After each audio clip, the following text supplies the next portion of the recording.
Hello, good morning, good evening, good day, and welcome to the Albuquerque Narrative Gamers episode number 9.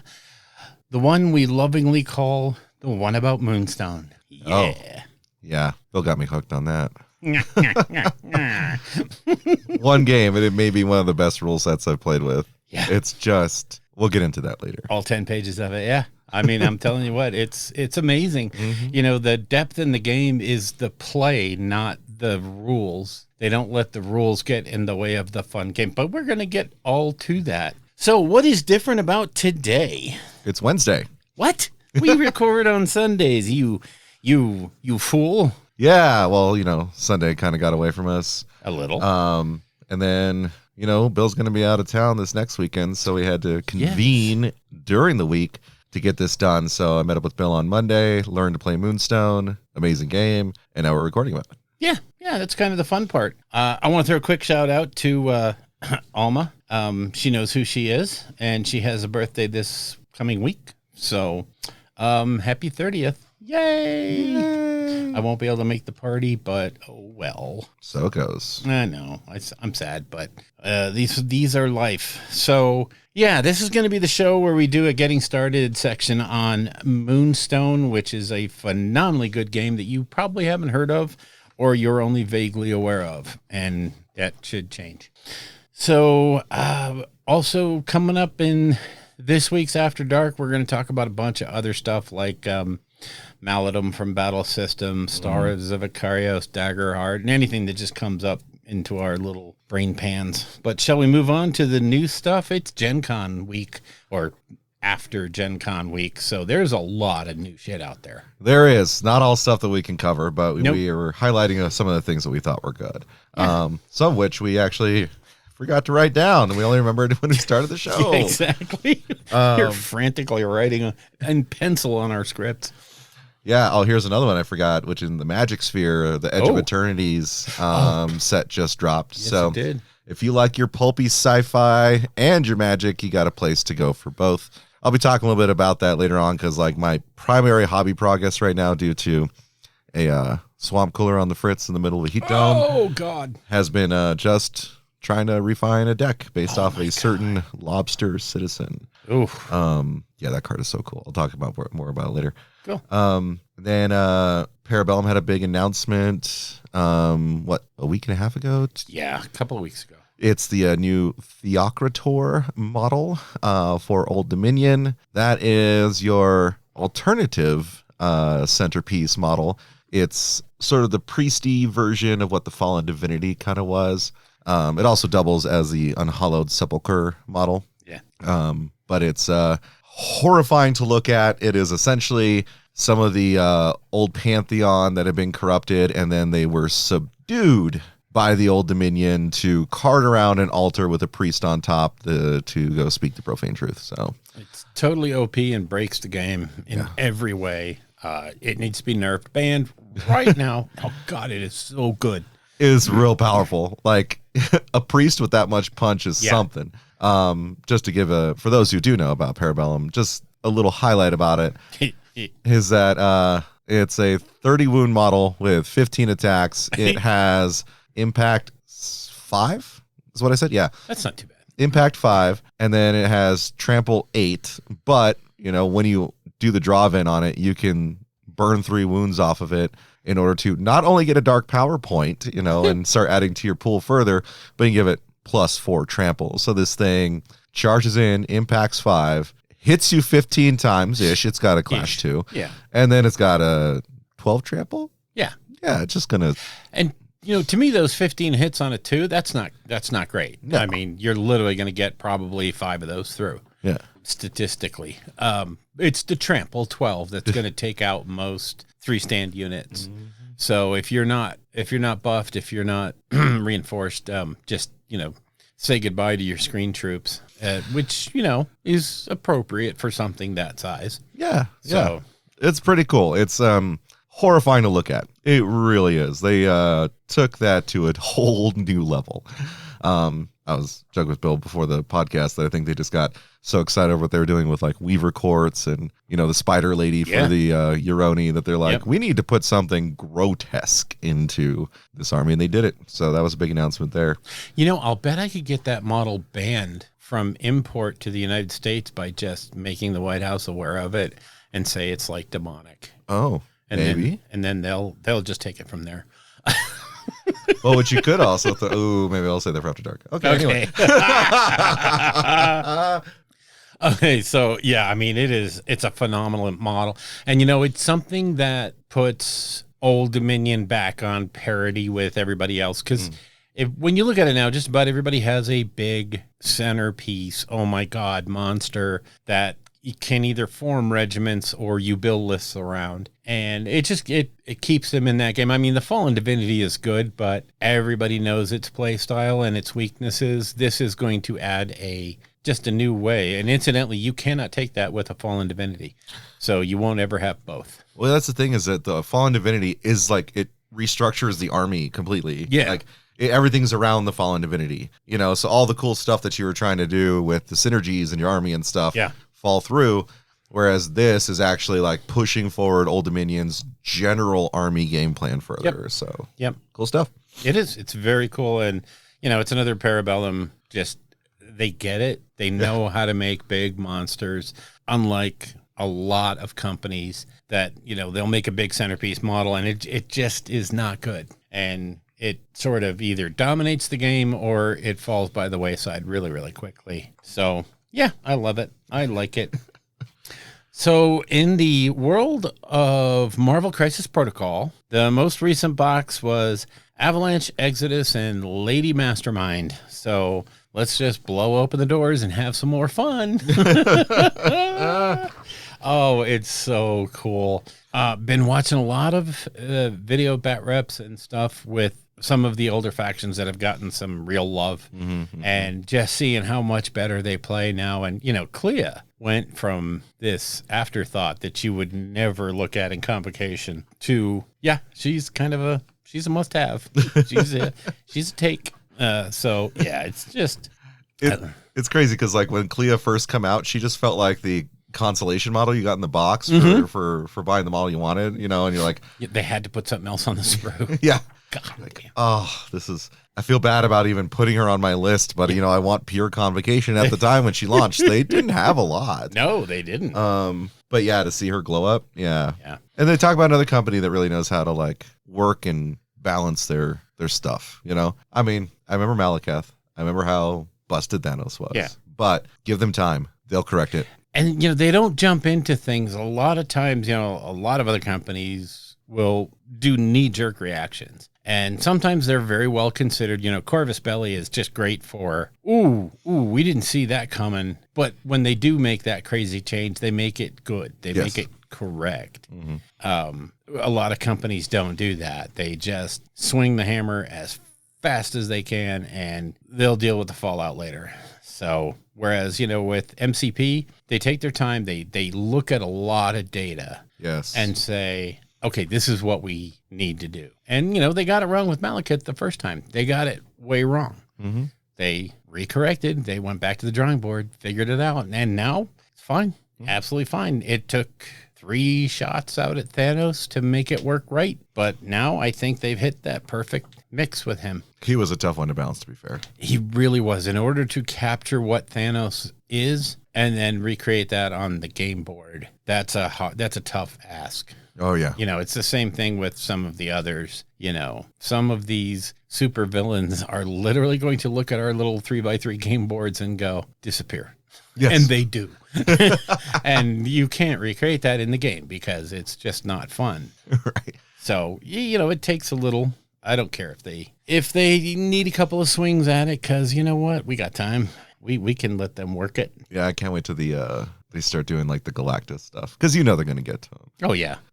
How they're going to boil him down. I mean, it's going to be fun to watch. Oh yeah, that's going to be tough. Oh, this is going to be really fun. What are the encounters called again? The not cosmic encounters. The okay. I could get up and go to the drawer and just pull one out, but no, they're not epic encounters. course they are. You know, they're the encounter boxes, and they're fun, and you should buy them because they're cool. Okay. That's going to be a super fun one when you can finally do that, when they actually release it and you do your, PvE content, with Galactus. It's going to be freaking cool. Well, yeah, and when you do Galactus as an AI who is just playing against all the players, that's when you can really unleash him, because you're not making for a bad gameplay. You're actually making for more fun gameplay. So that's where I look forward to seeing him get crazy. If they do it right, they're going to release a Silver Surfer encounter first. Oh, yeah. Oh, yeah, you have to. And then they're going to release the Galactus encounter, and that they will work in tandem. Yes. And you have to. You have to do it that way. It's only the plot of every Fantastic Four movie ever. Ever. What string are we on now? Okay. Although I got to admit, this new cast for the Fantastic Four, I really like. I hope the script doesn't sell them out. Been getting really good reviews. Yeah, Vanessa Kirby oh man, it's so good. Yeah. Also that came out is, since we spoke last, the Gundam collectible card game. Oh my freaking Lord. Yes. I love that game. Absolutely love that game. It's one of those, it's definitely a Bandai tournament type card game. There is already a huge meta that's formed, with one set out. It's kind of hilarious, but it's, the sweaties are like, oh, no, you have to have 2 of this. No, 3 is the only way, you idiot. Okay, whatever. It's hilarious to watch, and yet every game that I've gotten into has just been a fun, friendly. Almost every time you're flipping a card, let me see that one. I haven't. Oh, that one's cool. Right. It's just, it's Gundam, and it's a card game, and there's weak points to it, and there's really strong points to it. It's a fun game. I think the mechanics are really, really nice. I think it could use a little bit more deck searching, library searching, but because if you don't get, or if one of your really hot cards is buried in your shield stack, the game's over. But, it's a lot of fun to play non-competitively. I haven't played it competitively, so I can't speak to that. But it is fun, and if you are into Gundam, good freaking luck finding it, because it's gone. That's Gundam, though. Like, you put Gundam on something, it's like printing money. Yes. Like when they drop the Gundam miniatures game, oh my God. Yeah. It's going to be probably one of the top miniature games in the world. Yeah. Instantly. Yep.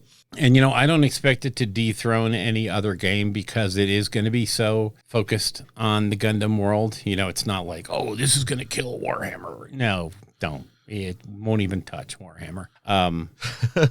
But it's going to carve out its own niche amongst a whole new fan base. Oh, yeah. And, that's what Bandai's after. It's another way to print money, which is great, because it's fun, and they've created a great IP, and they should get to play with it. Because it's not like they don't return it to the fans. Oh, yeah. So, I mean, some of the prizes that they have been giving out are, wow. I mean, I don't know if you saw Luis's latest video, but she painted up one of the it was one of the Gundam minis. Uh-huh. She painted it up at the show. She won the competition, the painting competition, and it was a blind competition, so nobody knew who did what. So it wasn't, internet fame that did it. And they gave her the perfect grade unlimited Gundam model that there is only one of. There's only one of that model, and you can buy it. It's like 800 pounds, so $1,000. But for the most part, it was given away as high-end gifts by Bandai. Jeez. And yeah, that's for painting a 3-4 inch tall miniature. And that it's not unusual for them to do that at UK Games Expo, which is not the Bandai flagship event. So they return, they paid, because she was a content creator and won in her region. They paid for her trip to Tokyo. Holy crap. For for everybody. That was one of the regional winners for their painting competition. They had the all expense paid trip to Tokyo. It wasn't like, hey, if you can make it out here, come out for the, no, that was paid for. So, I mean, Bandai's been in the game for how long? yeah. They make so much money. Yes, they do. So, And well deserved. Their kits are absolutely brilliant. And I know why they're not allowed on GW property. Because I think they would just melt if they saw how cool those kits were. right. So also for our old love, Age of Sigmar, the Blades of Corn and Caradron Overlord, everything's came out. So the codex, the dice, the cards, the special edition, the gamer edition, which has the small A5 print size book and cards. So if those are your factions, Blades of Corn or Caradron Overlords, it's happy time. So I actually bought the Spear Point for Spearhead. I still say that. I bought the Spearhead for the KO because every time the KO gets a book, I buy something and be like, yep, I'm finally going to do KO because, man, I really like, yeah. So I'm sure it will gather dust. With all the others. Mm-hmm. KO's really fun to build, and they're just like a really cool faction, right? Yes.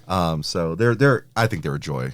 I have a small force of KO still, and I really like them. I really just like them. Yeah. Probably one of the more imaginative armies that came out of AOS, if you ask me. They have like such a unique identity. You know? Yes. And they have freaking ships that fly. Like hello. I mean, exactly. Hello. You know, okay. I have 3 different classes of ships. Yes. And I fly in the air, and I come back down, and I drop off little dudes that shoot you, and then I fly up, and I come back down. And bomb your butt. Yeah, we're just going to have fun. So it's a really fun army to play, too. Also in the AOS world, the announcement 3 weeks ago, Chaos Dwarfs, the rumors were true. They're called the Hellsmiths of Hashut, but they're what? Chaos Dwarfs. No, they're not. They're the Hellsmiths of Hashut. And, God, the models, they just dialed it up to 11. Yeah. Like, I have been trying not to buy additional AOS. I have so much of it, right? And just trying to spread my love around to different mini games like Moonstone Bill. But gosh, the Hellsmiths they just look cool enough that I might have to buy 3,000 points. This is such a brilliant master stroke for GW in that you're feeding your AOS crowd a new army. You are forcing all of your, well, not forcing, but you're inviting all of your old world players to bring out their old Chaos Dwarves armies and refresh them with some new models here and there. Mm-hmm. And so it's just, you're just, yeah, you nailed it. You hit it out of the park. Just make sure you have all the square bases and all the round bases. And, you know, if GW, I know it's hard for you to take suggestions, but honestly, square base adapters, movement trays that will take round bases, just print money. Okay. Just print them and print money because they will fly off the shelves faster than you can create them. I mean, let's be real. It's not hard. Parabellum does such a fantastic job of it, right? And every third-party seller out there has them. Yeah. And you're like, the minute you start putting them out, now you can start suing everybody. So, I mean, it's a win-win-win for you guys. It's your favorite thing. You know? Being litigious and making money. Did you see the cosplay company that got the cease and desist from GW? Oh, my God. No, what happened? Okay, so I don't remember the exact name of the company. I saw the video. This guy put out the apology and said, hey, we can no longer sell the cosplay gear for anything related to Games Workshop. So no more. They did these phenomenally cool. Like if you wanted a Space Marine helmet, hell, if you wanted a whole Space Marine suit, they would hook you up. But the helmets, if you wanted an Eldar helmet, anything, they would hook you up. 3D printed, you know, or cosplay crafted. They had you covered, Sam. And one day out of the blue, they get a cease and desist from GW. I mean, they've been doing this business. They've been advertising everywhere for ages. No one's ever said a word. And they're like, what the hell? But they were like, you know, we knew this was coming. We're using the IP. We never licensed it. So it's not like we're super hurt by this. We knew it was coming eventually. He's like, and 2 days later, we saw Games Workshop announce the little Joy Toy piece of shit plastic helmet. Yep. Which, if you ask me, looks like absolute ass. And you hold that up next to anything that those guys produce, and it's laughable. And then you look at the Joy Toy price on it, and you're just like, some stupid MFers out there are going to buy that and justify everything they just did. And it's okay. Yeah. Yay, Games Workshop. They made more money. Yay. They screwed another small business. So, yeah, that was that story. That just kind of that ground my gears a little bit. So, shall we move on to hobby progress? Sounds good to me. Okay. You want to go first? Sure. I mean, here's the interesting thing. Since I've been pretty much unable to paint anything because we are having one of the hottest summers New Mexico's ever seen. It was only 104 today. God, you're overreacting. Yeah, I don't live in Arizona for a reason. Well, not much of one anymore. Yeah, right? It's like Colorado's looking kind of nice. Yeah. So I've just been theory crafting and building and just messing around with a Ragast Deft Gastronaut deck. For those who don't know, he is a new card, a legendary creature, Lobster Citizen, out of Edge of Eternities. Oh. He costs a white and a red. He has 2 power, 2 toughness, so really good conversion on that, right? His first ability, states, all artifacts you control are food in addition to their other types. God. Then he has an ability which is tap 1 colorless mana, tap him, sacrifice a food, deal 3 damage to each opponent. Oh, Jesus Christmas trees. And then the last ability is at the beginning of each end step, if you gain life this turn, untap Ragast. Oh, God. Oh, that is so wrong. So there's so many, it brings out weird cards that people, they saw Fringe play or no play at all. But one of the funny ones is, Nuka-Cola vending machine. So its abilities are, you tap, I think it's 1 or 2 and tap it, and you create a food token, right? The other ability reads, whenever you sacrifice a food token, create a tapped treasure token, right? And I was like, that is so on flavor because, you pop the Nuka-Cola cap off, chug it down, you got a few extra bucks. Now you have a cap, yeah. Where it gets crazy is that every artifact, which includes foods, they're foods again, treasures are food, your soul ring is a food, your clues are food, God. Everything that's an artifact is food. There's another card that synergizes called Academy Manufactor. It states whenever you would create a clue, food, or treasure token, you create 1 of each instead. Oh, Jesus Christ. So every time you sacrifice a food with both Academy Manufactor and the Nuka-Cola vending machine out, you also create a treasure, a food, and a clue. And the clue and the treasures are also food. With an infinitely recycling dude who's going to do 3 damage to everyone every time he recycles. Yep. Okay, game over. It's just so goofy. And I am so deep into it. I'm trying to swing it more towards the high end, maybe even to see if I can get it to a CEDH quality. And there's a few combos in there that you can. The classic, what they call Bomberman combo, which is you have Lion's Eye Diamond, which is a 0-drop artifact. Its ability is tap, sacrifice it, discard your hand, add 3 mana of any color to your mana pool. Wow. And then you have a core, it's not Steel Shaper, I can't remember exactly what it is, but there's a core creature that has an ability that says 1 generic and 1 white, return target artifact with mana value 1 or less from your graveyard to your hand. And so then you just recast the Lion's Eye Diamond. And what you do is you functionally show a loop where you make infinite white mana. And then you have a card called Pyrite Spellbomb, which only costs 1 to play. But it has an ability that you can tap a red and sacrifice and deal 1 damage to any target. And so you make infinite white mana, which means you can infinitely recur your Lion's Eye Diamond. Then you make infinite red mana. And then you sacrifice Spellbomb, and then use some of that infinite mana because it's a 1-drop artifact to return it back to your hand, and you just throw bombs at people until they die. All over again. Wow. There's also, what's the other combo in there? Reckless Fireweaver I have in there. Whenever an artifact enters play under your control, deal 1 damage to each opponent. So it's just this brewing thing where I'm trying to get this wacky Lobster Citizen into the most competitive red-white deck I can make. And I have put so many hours into this because I theory crafted on Mox Field. I started acquiring the cards that I didn't have, and I've pulled some out, put some back in, pulled some out, it's just, I've been going through and refining it. And I haven't quite hit that space I want to be at. Yeah. Because that color combination's a little difficult. You do get some tutor effects, which, apparently Gundam needs. But the part about white, though, is that you have silencing effects. So you can shut your opponents down, hopefully, but you don't have counter magic. Yeah. So it's trying to find that balance of how much silence magic do I put in?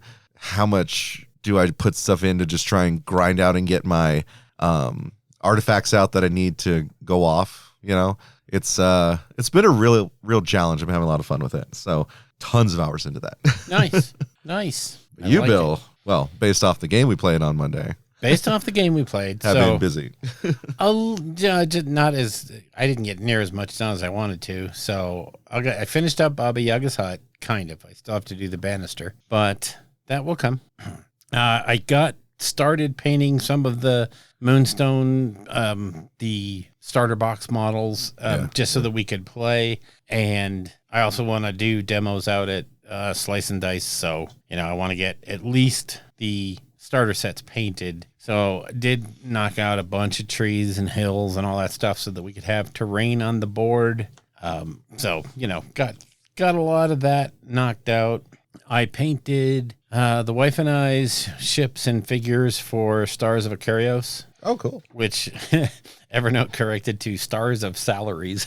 I don't know how badly I must have misspelled Akarios, but yeah.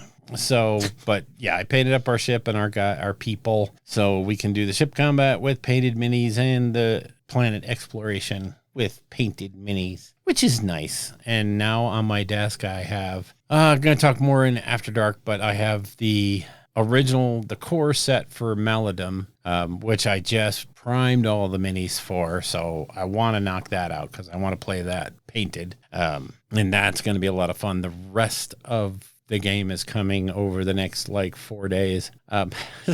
Battle Systems is funny. I order all the stuff at once and then they ship it out piecemeal, which because of what I was spending, they didn't charge me extra for shipping. So this is literally hurting them to do it. Just put it all in one big box. Maybe there was an economy there that I didn't see, but I have a lot of email from the Royal Mail.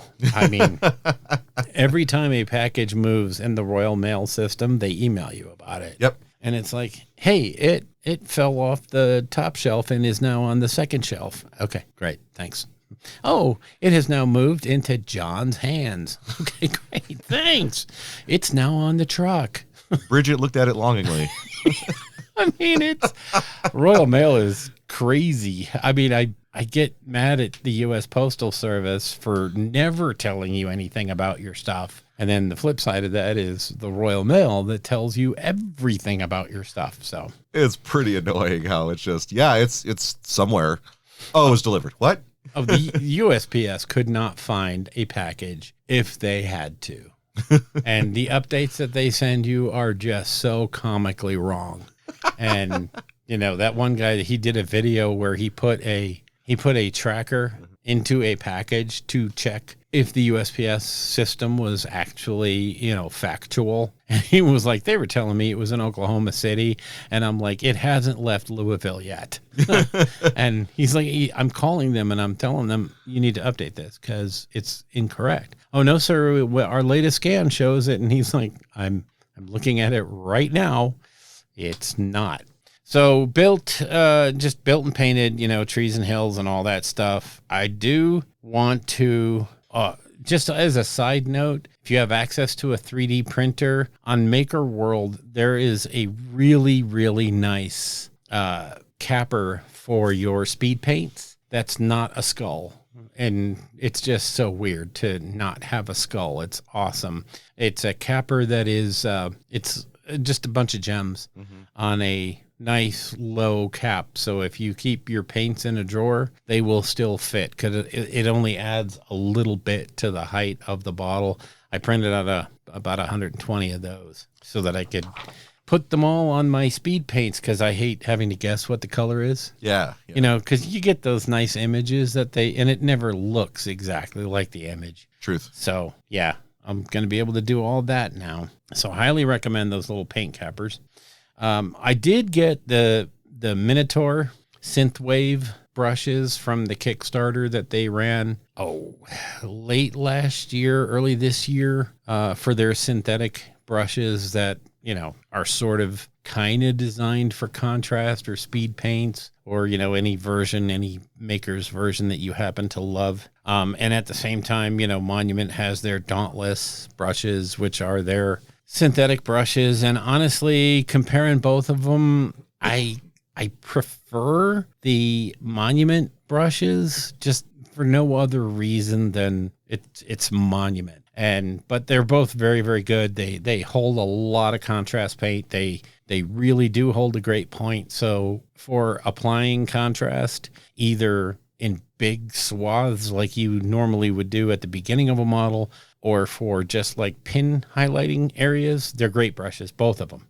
So either one you get, you'll be happy with. So I think that's it for new stuff. Yeah, and hobby progress. Yeah, so yeah, we did kind of have a bat rep we were going to talk about, but we don't want to put the cart before the horse. So yeah. I think we've come to Moonstone. Yeah, I think we'll take a quick break and then we'll do the getting started with Moonstone. Bye-bye, boys. Have fun storming the castle. Think it'll work? It would take a miracle. Bye-bye. So here we are.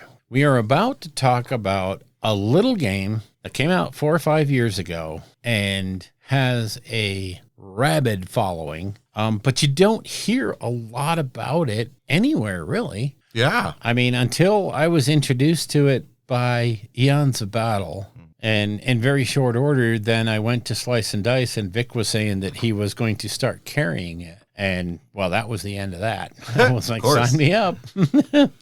So, yeah, the game is called Moonstone, and it's put out by Goblin King Games. And we're going to follow our very standard getting started format. So to start off with, we're just going to say why this game is so great. And it has to be, the very top thing has got to be that it is incredibly simple to learn. Even if you are new to miniatures skirmish wargaming, you will have the gist of the game in about 10 minutes. It's not difficult. The rules are specifically made to not get in the way of having some fun playing the game. This is not to say that the game itself is simple, but the rules are. I mean, for instance, in terms of movement, well, everybody has the same movement options. Yep. Everybody gets a free jog of 4 inches once per turn. It costs 0 energy. Everybody can do it. Some people do it faster. Some do it slower, but everybody can jog. Everyone can traverse. Everyone can step for 1 energy. And that's really just about movement. It's 1 inch or 4 inch, or if you're encumbered, you take 2 inches. You divide it by half. You divide your jog in half. And that's it. That's movement. You're done. The internal balance of the game is absolutely crazy. It's just nuts. This is a skirmish game. So you are going to be playing games with either 4 or 5 or 6 models, maximum. You'll agree beforehand, and the kind of standard tournament format that they're trying to get to now is 6, having a troop of 10 and 6 in the games, so that you have basically a little sideboard so that in between games you can swap people out. You know, if you think your next game is going to be different and you need somebody else in your troop, you have a little sideboard there. Yep. So 6 models will take, I'd say, an hour and a half. Once you know the game well and you're going through it pretty quick, an hour and a half easily. We did a 4-troop game, learning, teaching, and we took 45 minutes. If that. At most. Yeah. Yeah. It took longer to eat dinner, really, than to play the game. So It's a very fast game. In a typical evening, you'll get at least 2 games and most likely 3. The overall aesthetic of the game is hard to describe. Go to the website and you'll see what I mean. It's really hard to capture. Oh, no, wait, it's Labyrinth. It's Dark Crystal. It's every Tim Burton movie. Yeah. It captures all of that sort of whimsical but serious flair. Yeah. A little bit of the animated Lord of the Rings and Hobbit. Oh, yeah, true. You know? Yep. It's that older aesthetic, right? Yeah. That's sort of like for a lot of us, you know, growing up and seeing that kind of stuff. From Jim Henson and, you know, the folks who worked with him on those movies. Yep. And I think that aesthetic really lends to sort of like, I don't know what it gets called, the vibe of the game. Yeah. Which is like it's just lighthearted. Yes. It is like being in a fairy tale, you know, Yeah. particularly when you construct a board like, you know, Bill did for our game. It feels great. Yeah. It looks great. And it doesn't feel, let's see, I think you put that in there somewhere point, but there's like no grimdark in it. Yeah. That's one of the other big things I love about this game is zero grimdark. Absolutely zero grimdark. If you are, you know, the guys playing top level tournament games are sitting there laughing and joking the whole game. Mm-hmm. There's none of this serious, you know, I have my stern game face on and I'm ready to just roll some dice here. No, there's none of that. And I truly enjoy that. It's such a refreshing change. Ooh, yeah. As a counterpoint to that, there's almost no dice involved. No, in fact, the only dice that are in the game are you roll for initiative every turn. That's 1d6. And then the dice are the Moonstones. Yep. They're what you're after. They're not in the game. They're a one-time thing. The models themselves are sculpted beautifully, and the production quality is off the hook. I have never spent building all the models, and I've built about 40 models so far. I haven't spent more than 5 to 10 minutes cleaning them up from the very occasional mold line or the very occasional piece of flash. It just doesn't, they don't have it. They obviously have some sort of phenomenally good pressure casting system going because the resin, it actually feels like the same kind of resin that was fine cast, the GW fine cast, except they're pressure casting it. So it doesn't have any of the flaws that all of the fail cast had. The actual fine cast. Yeah. Fail cast. It's just, they're great resin quality. And I mean, I was telling Josh, they're durable. I was doing some stuff in here while I was painting Angerboda, and she's a big model. She's a big, heavy girl. And I launched her off my painting table into the game table. So she hit a wooden table and then hit the floor. She came off the base because I had just used a dot of super glue to keep her to the base. And that was it. Nothing was broken. Nothing was damaged. None of the paint was chipped off. I mean, I do have carpeted floor, but she still hit the game table pretty hard and no damage. So very durable, very beefy, gorgeous, beautiful models. If you go to Goblin King Games website and you look at their images, if you have any of that nostalgia for Willow, for Dark Crystal, for Labyrinth, it's just, it's off the hook. It's beautiful. And last but not least, they have a campaign system. Their latest Kickstarter was their campaign expansion called The Arising. And it just adds a crazy cool campaign system, which Josh and I have already started to modify based on the one game that we played. So we have a treasure trove of ideas that we will share once we have them on pen and paper or, electrons, most likely. But, it's a great campaign system, which keeps that lighthearted flavor, but it still adds so much depth to the game that it's crazy. It's off the hook. Any other why it's great from you? No, I think that summarizes it for me.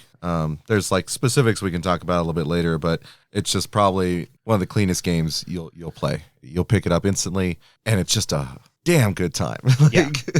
And it's one of those games where, because the rules are so simple, that there's very little left unclear that hasn't been addressed already. Oh, yeah. And so if the answer to any question that you have isn't in the FAQ on their website, chances are you're just digging way too deep. You're overthinking it. Where the complexity comes in is the characters themselves. Yes. The character cards are where the game shines because everyone has ability. We'll get to it. Yeah. The publisher, of course, is Goblin King Games, and that's the where to go if you want to look at all of their cool stuff that they have available. And they are very, very adamant about having their models available all the time. You're not going to get the Kingdom Death thing where you order 15 models and you get 3 because everything else is out of stock, and they didn't realize that. Including the core game, which has been out of stock for a year. Those poor guys, man. Oh, God. How can you have such a... Anyway, we've covered that. Yeah. But, as far as suppliers go, I have to say, number one, go to Goblin King Games directly. They ship fast. When I ordered stuff from them direct, again, Royal Mail, but they shipped it really fast. It was like out the door the next day, and it was in my hands within about 4 or 5 days. Nice. So unlike the U.S. Post Office, which I can mail something from Albuquerque 30 miles to my house, and I could walk faster than it gets here. Oh, yeah, because they have to send it to Dallas first and then up to Denver. And ridiculous. Chattanooga, Tennessee. But if you are in New Mexico... Yes, you know where to go. You know what I'm going to say. You get your ass over to Slice and Dice. You talk to Vic. You say, Vic, I want. And if he doesn't have it, he'll get it for you. Yeah. And I mean, you can talk to Mercedes too, because she, is way nicer. Yeah. But just talk to anybody in there. But again, use your friendly local game store. Ask them to carry it. I have no idea what their retailer deal is. I don't know how hard it is to get with them, but chances are it's not too bad. So, and of course, Amazon does carry some of their stuff. Please don't use Amazon. Please have a heart, promote your local game store. Yep. Or go to Goblin King Direct. Let them make all the money. I think Bezos has enough. He's good now. Yes. We can stop. Yep. So starter sets. Again, another place where the game really shines is their 2 starter sets. Their very original starter set was called Dusk Till Dawn, and it's a 2-player starter set. So you get 4 models for each side, and that the factions in that one are the Dominion and the Commonwealth. We'll get into them here in a little bit. You get 4 models per side. You get the rule book, the entire rule book, which is actually an A4 pamphlet, A5. Sorry. You get the 2 6-sided dice that you will need for both players, and you get 7 of the really nice blue 4-sided dice that look like moonstones because they are moonstones. Oh, wait, that's the name of the game. It is. Isn't that weird? Yeah. Yes. That might mean something for the rules we'll talk about more. It does. It really does. So, and you get, of course, the 8 models, and you get that for $105 US. I don't know what that is in pounds or Czechoslovakian shekels or whatever it is. I don't know, but it's not that bad when you think about 8 very quality models for $100. Sign me up. It'll give you kind of an idea. Their model packs are usually 3 to 4 models, maybe. Yeah.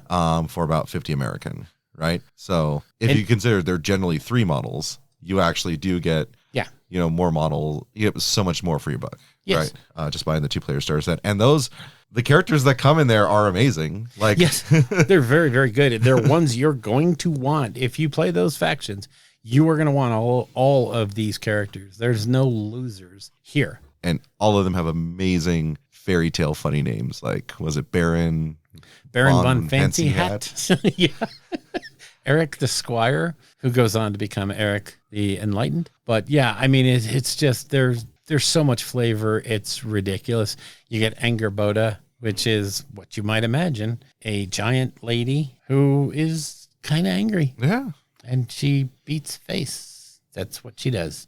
Does she come in a starter set, Bill? Yes, she does. Because the next starter set is a little thing called Life and Death Struggle. And that is the very newest faction, which is Shades. and Leshavult, which are the fauns, the forest people. Incidentally, I should mention Dominion and Commonwealth. Commonwealth are your human types, your regular, what you would imagine your armored people to be. And Dominion is your goblins, your fae, mostly fae type creatures. Trolls. Goblins, trolls. Yeah. Not really fae, huh? No. Most likely goblinoids, trolls, stuff like that. The fun guys. And the fairies. And fairies. Yeah. And keep in mind that none of these factions are evil. Even they refer to the shades, which are undead or risen, but mostly undead. And they refer to them as the fun dead. Because they're not. No one is evil. And the basic premise of the game is quite simple. This skirmish is being set up because every night, well, most nights, these moonstones will fall from the sky. And these are represented by the D4 that you get with the game.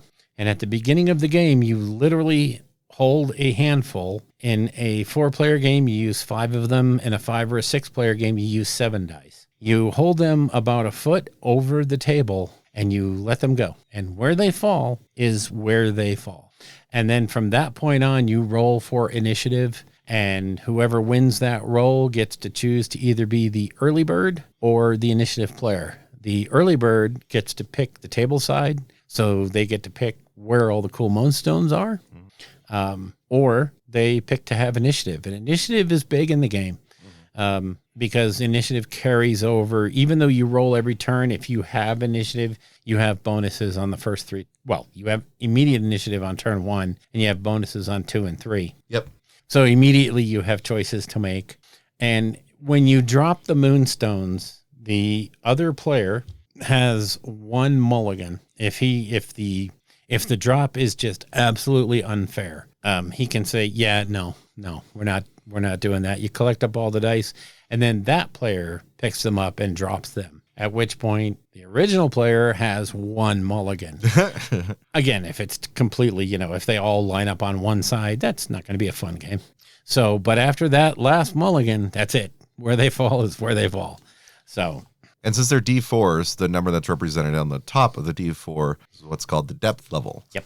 And so your characters will have to go over and literally dig up the moonstones in order to carry them around. Yeah. And try and escape with them, because that's how you actually win the game. Yes, and again, going back to the story, as the moonstones fall from the sky, and they bury themselves to those different levels, as indicated by the D4. And that's how far you have to dig them up. And what's happening is you have to get them to the mage's tower before the sun rises, which is why the game is only 4 turns, so that you have time to run and get to the wizard's tower and get your cash from the wizards who want the moonstones. But if they are ever exposed to the light of day, they're gone. So, and then there's a lot of lore built around that, and you can get really lost in the lore of this game. It's fun. So, but those are the starter sets. They're very good deals.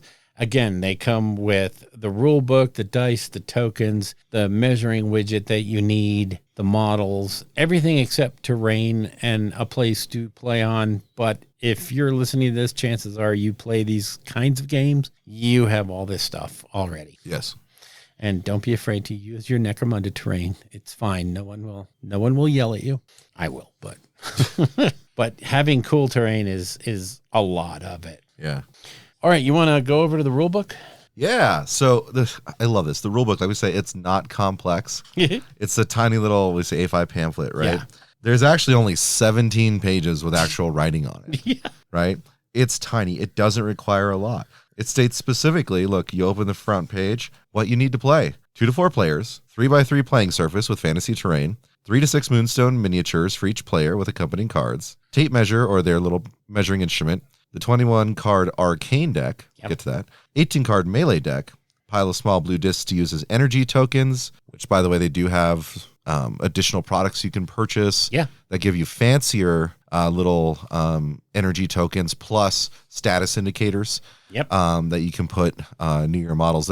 That Goblin King Games actually sells themselves for each faction. Yes, and they are the coolest acrylic tokens I have ever come across, because they are printed on vinyl clear vinyl, and then they sandwich that vinyl in between pieces of acrylic, and then they are cut out so cleanly that I don't know how they did it, because it can't be with a laser, because there's absolutely no image of, laser burn anywhere. And yet they just pop out of those little sprues like there's, it's like nothing was holding them in, and they're gorgeous. They're just they have such great heft. Yeah. And they're fun to look at. They're just pretty. Yeah, and talk about a quality product. They're only $39.40 American. Yeah, exactly. Like, I was like, are you kidding me? Like, if you want to try and get that quality in another game, you're spending double that sometimes. I mean, like, what was it for Warcrow? It was like, what, $50 or something? Yeah, easily. 50, $60 for the acrylic. But yeah, that's all you need to play the game. Yeah.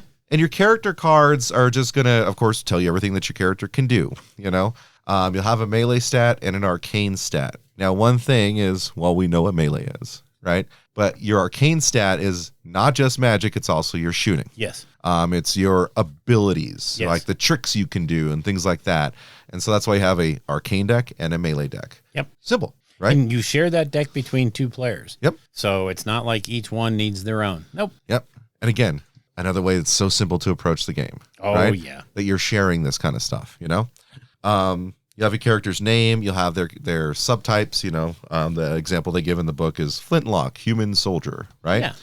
Who is a member of the Commonwealth, which you can tell because there's a symbol in the top right corner of your card that shows you which faction or factions Yes. they can be aligned with. And just from one noob to anyone else listening to this who's a noob too, if they are multiple factions, they'll overlay each other in a way. So it's important to look closely, because when I was looking, I played Leschwald, right? Yeah. But each one of the models I was playing could also be Commonwealth. Yep. Right? So at first I thought I was just looking at the sun. The sun right? symbol. Yeah. Well, that's the Commonwealth symbol. Yeah. But if I looked it closer, then I could see the skull, right? The Yep. cow skull. That's Leschwald. So just make sure you look closely at the cards to see that stuff. Then one thing I love about this, again, as Bill was talking about a little bit earlier, you don't have movement values. Right. Everyone moves the same. Yep. You have your free jog for 4 inches, or if you're holding a Moonstone, 2 inches, because Moonstones weigh you down. And then you have a step, Yeah. which is 1 inch. Yep. That's what everyone does. But it costs energy. Yep. And then we get to the bottom of the card. There's Sorry. energy. But then you'll have, certain abilities like dagger. If you have a piercing attack, you get +1 damage, right? We'll get into melee in a second. And then you'll have your general abilities, and then any arcane stuff will come at the near the bottom of the card. If you try to do an arcane action like shoot, and it'll tell you how much energy it costs you.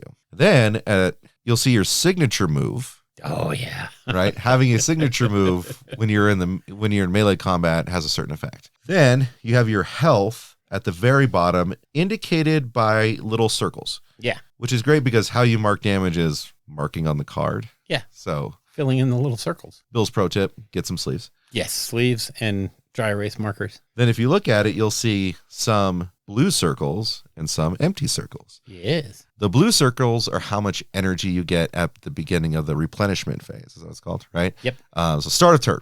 That's how much energy you get for this character. And, as you take damage, you can actually lose energy. Yep. Right? Yep. Very thematic. I like it.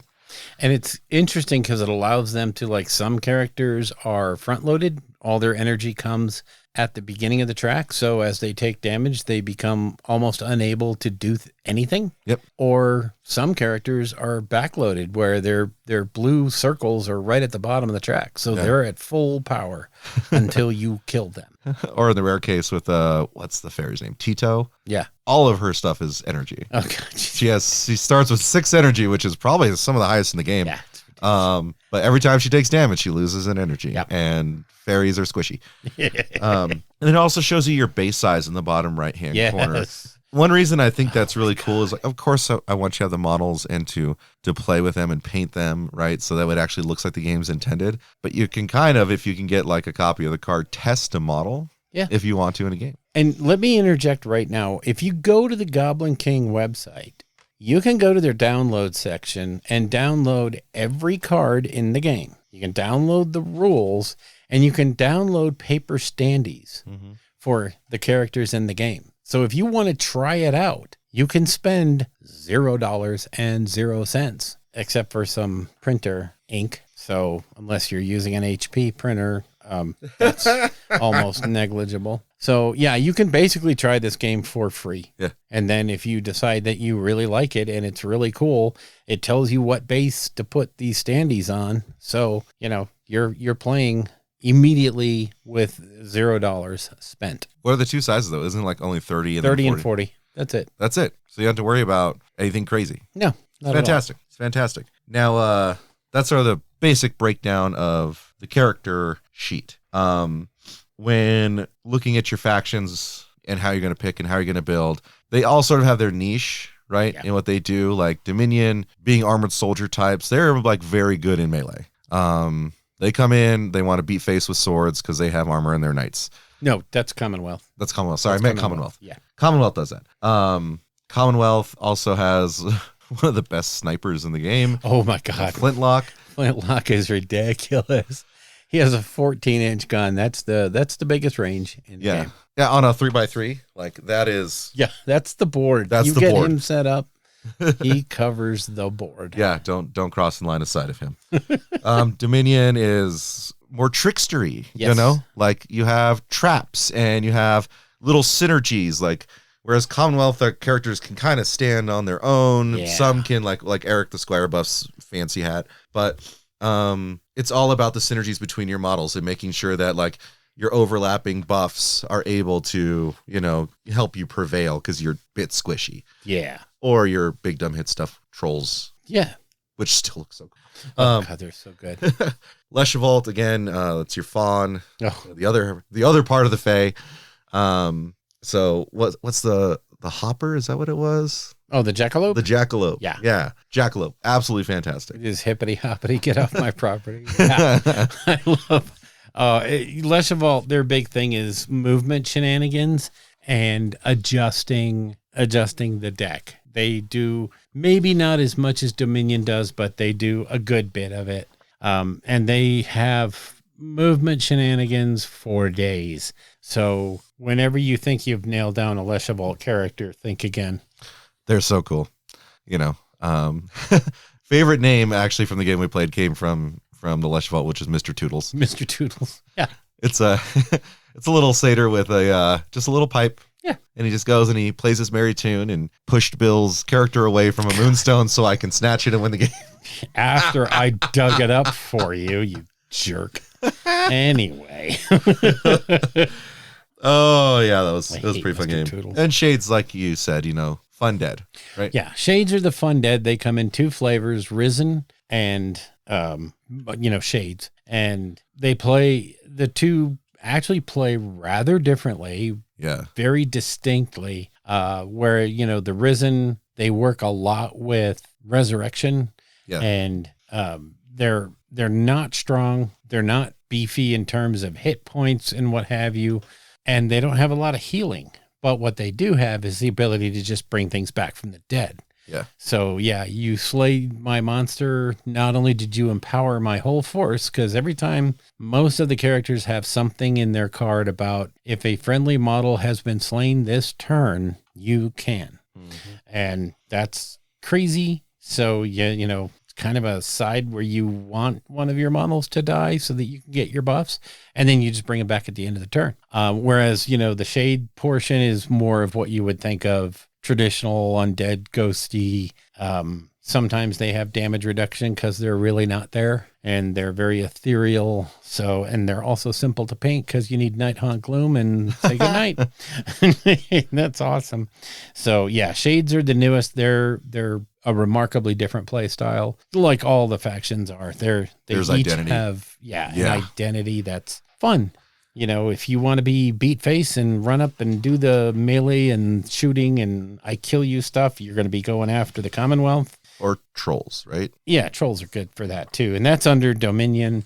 So, Dominion, you have those two, that big dichotomy of got the really big trolls or the airship, and then we got the really little goblins who are just going to be going around and doing the craziest, nastiest, tricksteriest stuff. And they do have access to trickery, which is one of the most powerful things in the game, because one of those abilities says when you draw your melee hand, you have to show it to me. I mean, you pick blind. I don't see what you pick, but I at least know what the possibilities are. Yeah. And that's huge. And then, of course, other factions can take the arcane deck and, one of the characters will take the top 3 cards, pick one, put it next to her card, and put the other 2 back in the order she wants. And then when she's drawing cards, she can choose to pick the one that she's got rat hold. Mm-hmm. So, yeah, it's a nice way of guaranteeing results for your arcane spells. And, the balance to that is most of those arcane spells are only 6 inches, whereas the people who are shooting you are going to be doing it at 8 inches or 10 or 12. So there's always a balancing thing. Goblins have a pretty good shooter too. What's his name with the ancient crossbow? Oh, yeah. Poopy. I will say the goblins have funny names like Doug. Like Doug the Flatulent. Oh, and his ability is so brutal. It affects everybody. But yeah, he does exactly what his name suggests. Yeah. And it's gross. And so the cool thing is you have your 4 main factions, but they're sort of like sub factions in each one. Yep. And like each one has a different play style, which is why, of course, Bill, being addicted to these types of games, wants to play this one and then play this one and then play this one. And so that's why he's already at like 50 models. Yeah. 40? 40. Well, 60. But it's so cool. And they all have different personality. They are individual. And which is great for the fact that they have this entire book dedicated to a narrative. Yeah. Like, holy cow. Like, this is the kind of game you would want to play as a narrative, right? Yes. Oh, God, yeah. Lighthearted and fun, and, just. I mean, the game is a blast to play as a one-off. Hey, we got an hour before this starts. Let's just play a quick game. Okay, boom, you're done. But where it really shines is when you play the campaign. Yeah. And you actually have a thing you're going for, and your characters are getting better, and you're getting these upgrades, and you're getting the twists for your side and the campaign cards, and everything's changing, and you're having a blast. And it's just flat out fun. So that's where it really shines. It's a super easy game, but that does not mean it lacks crunch and it lacks a need to play well. Yeah. We're not talking about Stratego and miniatures here. This isn't Monopoly for miniatures. You have to make very careful, conscious decisions in the game. And, list building is huge. It's absolutely huge. That's where the real crunch is. Testing your lists, and that's where it's going to be fun is, just, okay, I've got this list. I want to test it. Let's play a couple of games. Mm-hmm. Okay, fine. This is what I need to do to change it. So, yeah, that's where it really, really shines, because you're going to be able to, in an average, 6 p.m. to 9 p.m. at a game store, you're going to get 3 games in, at least 2 games, probably 3 if you're good. So I want to address the lore a little bit.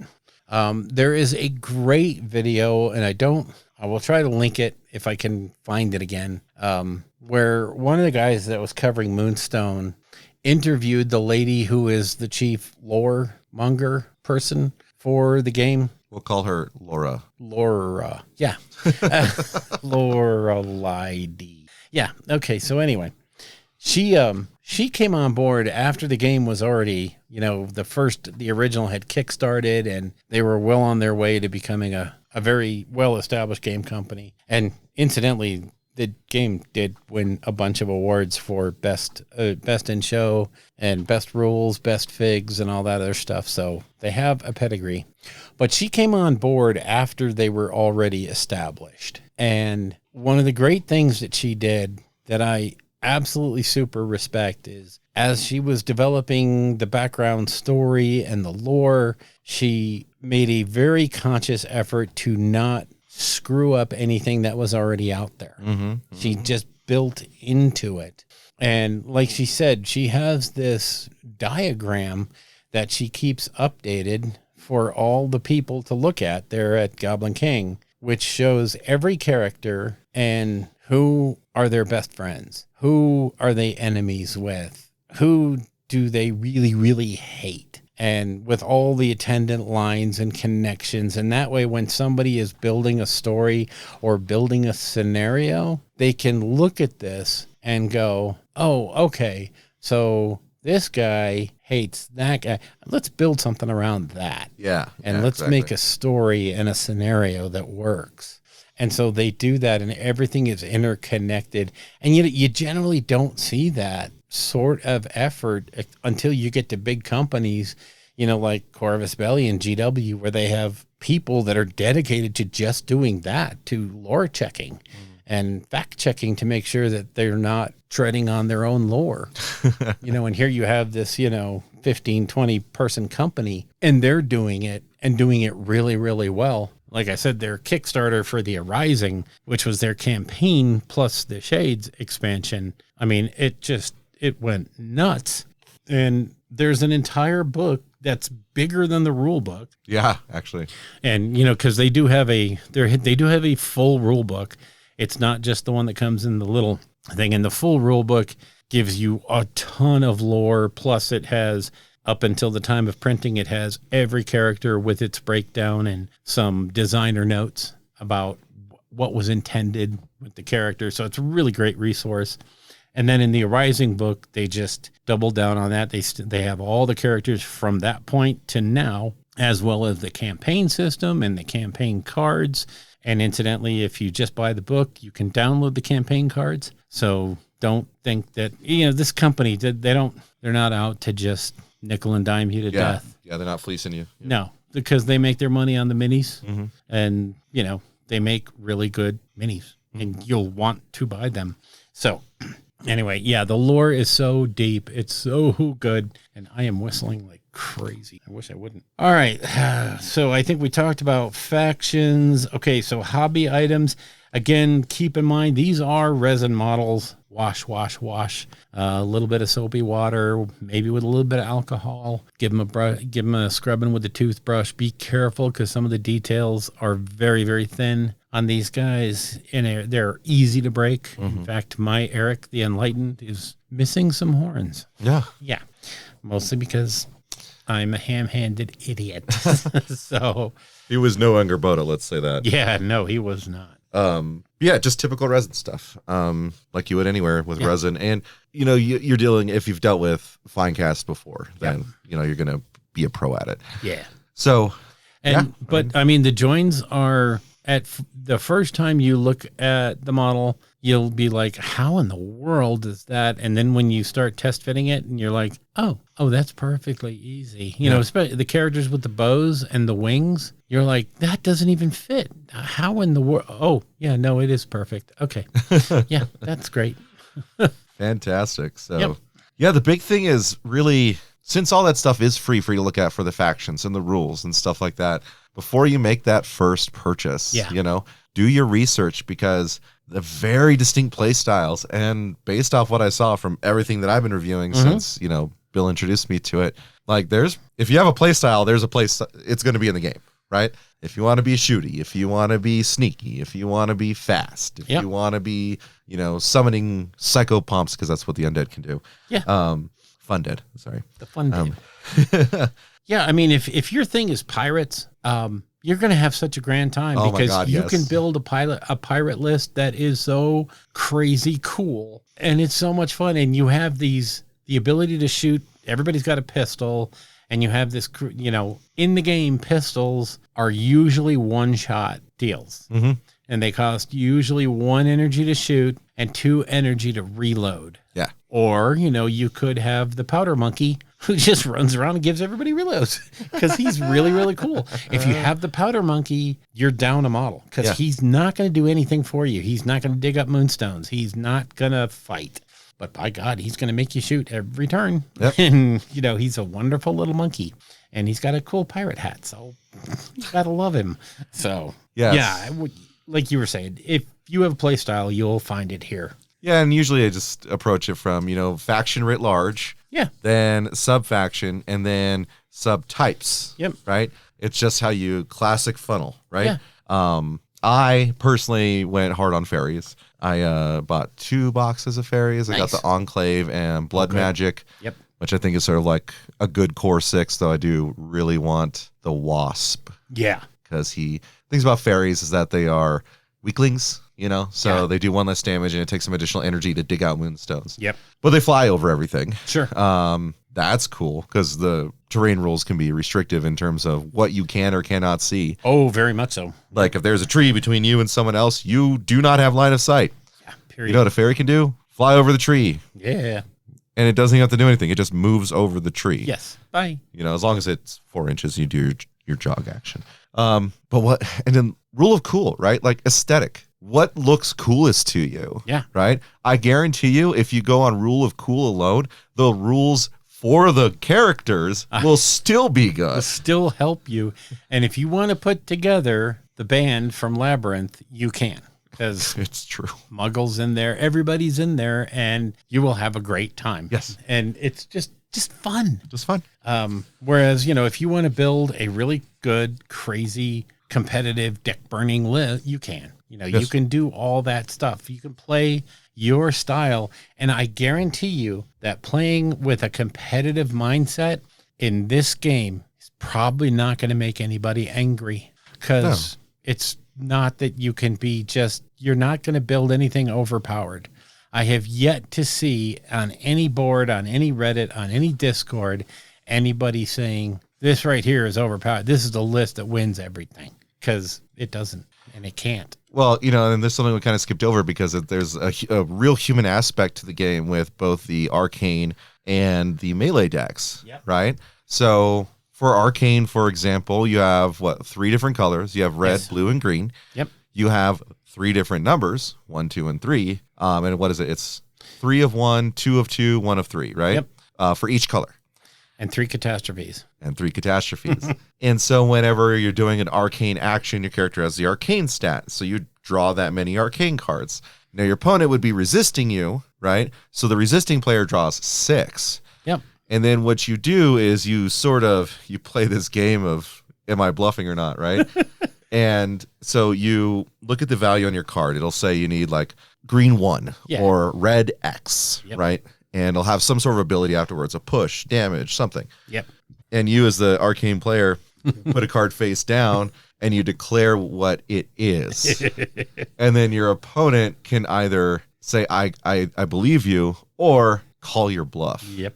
If they say, I believe you, then you get the effect for It what happens. you said. Whatever happens, happens. Then if they call your bluff and you are bluffing, then they get to actually play the card, which can be the catastrophe. And if you have like a spell or shooting ability, you'll have a catastrophe. It's usually like take 2 wounds, or you can't use this ability for the rest of the game, or something like that. It could be disastrous. It could be your gun blows up and everyone within 2 inches takes 4 damage. Yeah. Or it could be, in the case of some of the Shades characters or some of the other characters, I think Lesherbolt is the one that has some catastrophes are really helpful. Yes. They're nice. They're good. And so, it's really the liar's poker that you play with the arcane deck is nuts, especially if you get caught bluffing and your opponent gets to replace your card with one from their hand. Oh, That's when it just gets to,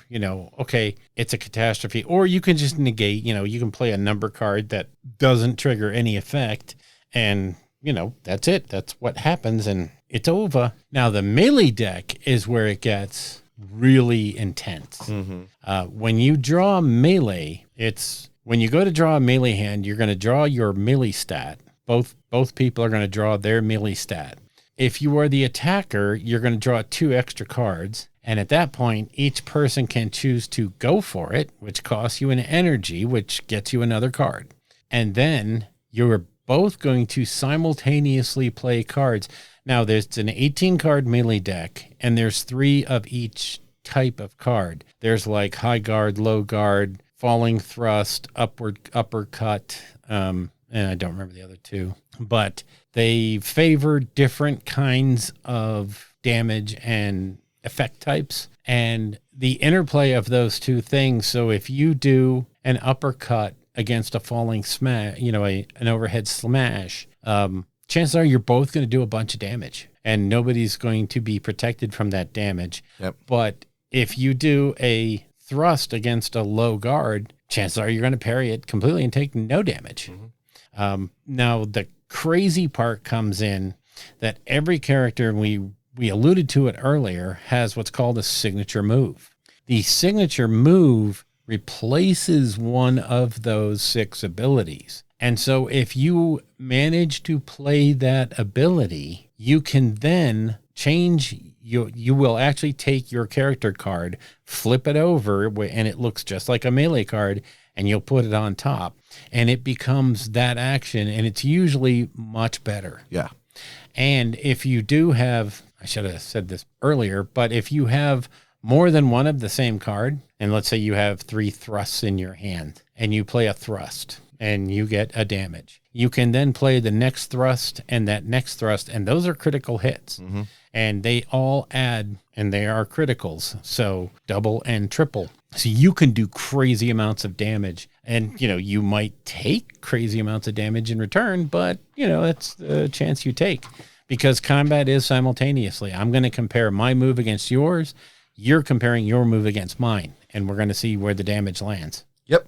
To both characters. So the interplay of Melee is so complex and so creative, because you have to be, there's no hidden information in this game. None. So if your opponent asks you, hey, what's your signature move? You have to tell them, hey, it's a falling thrust, or it's a low guard. You have to tell them what it is. So, and they might have 2 of those cards in their hand, and they're like, chances are you don't have it, so I don't really have to guard against that. So, because remember, you're sharing the deck. Yeah, you're using the same deck. And when you get to some of these crazy characters, you can be burning a lot of cards out of that deck. And so it can get nuts. So that's kind of a brief overview of Melee. There's a lot more to it, but that's how you do it. Yeah, this is just getting started, so we're not getting into all the nuance and all that stuff, but I think overall that's Moonstone, folks. It is. Like, it's literally not more complex than that. Nope. In understanding how you get started. And I really think that anyone who picks up this game is going to absolutely love it. I mean, when I walked in, it was sort of like, yeah, Bill, I'll play your miniatures game. You say it's super easy to learn. And like, I don't know, 10 minutes in, I was like, I love this. I absolutely love this. And it was just the basics with, a faction I didn't pick. Yeah. Yeah, it came in the box. There's some good stuff out there you can go watch. If you want to like get a real like full overview of how the rules play, like, was it Tabletop Skirmish? Tabletop Skirmish. Yeah. Tabletop Skirmish does some amazing videos. He has a whole series on Moonstone. He'll I really teach you every part of the game and then go through a bunch of bat reps. Yep. Yeah, it's fantastic. And like I said, beautiful design, simple, easy but not simple to learn. Yeah. Models are beautiful. It encourages very creative game tables. Yep. So that's if you're listening to the podcast, you probably already have enough fantasy terrain to get engaged in this. If you don't, that can be a bit of where there's an issue with price point. That said, I would recommend Corvus Belly's Warcrow terrain that they came out with. Just, simple. Perfect set. Yep. I mean, and it even comes with water, because water's involved in this, water features and things like that. Easy way to get in. You buy one of those sets, 2 of those sets for 3x3. You're good to go. Look for one of the Dungeons and Lasers scatter terrain boxes, or the Reaper scatter terrain stuff, and you're halfway there. Yeah, or get yourself Baba Yaga's hut. Bill and I have been. Yeah. That's where we're like, oh my God, what can we do with this? We're coming up with rules for Baba Yaga's hut on the fly for like a narrative game. Yep, it'd be super cool.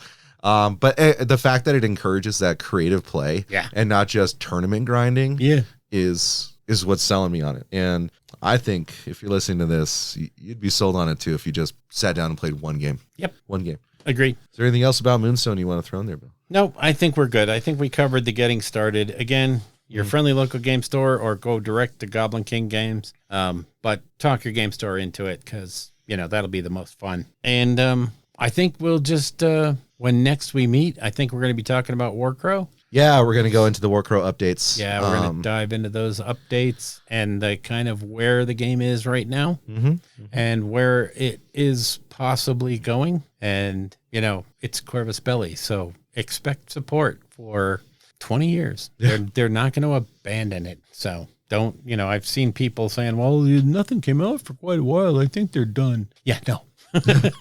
You don't know nothing about Corvus Belly, do you? They had that initial launch with the starter box. Yeah. And it was radio silence for a little bit. And now they've been on a very regular schedule. Yeah. Pumping out those models. Well, So- and they got screwed by the strike. You know, the dock worker strike out over there in, Spain, and it really impacted everything they did. So it was sad, but I mean, the game is just going from strength to strength, and the newer models are just, and hell, the Feudum box set is coming out here shortly. Yep. Now that Gen Con is over. So yeah, can't wait. Cannot wait. Yeah, it's going to be great. It's going to be great. So stay tuned for War Crow next time. But for now, if you're staying with us after dark, we'll see you there. The Albuquerque Narrative Gamers Podcast, or Anger Podcast, is protected under the Creative Commons license. You can find information for this at creativecommons.org. Information and links about the show's topics will be in the show notes, as will any other copyright information that needs to be presented.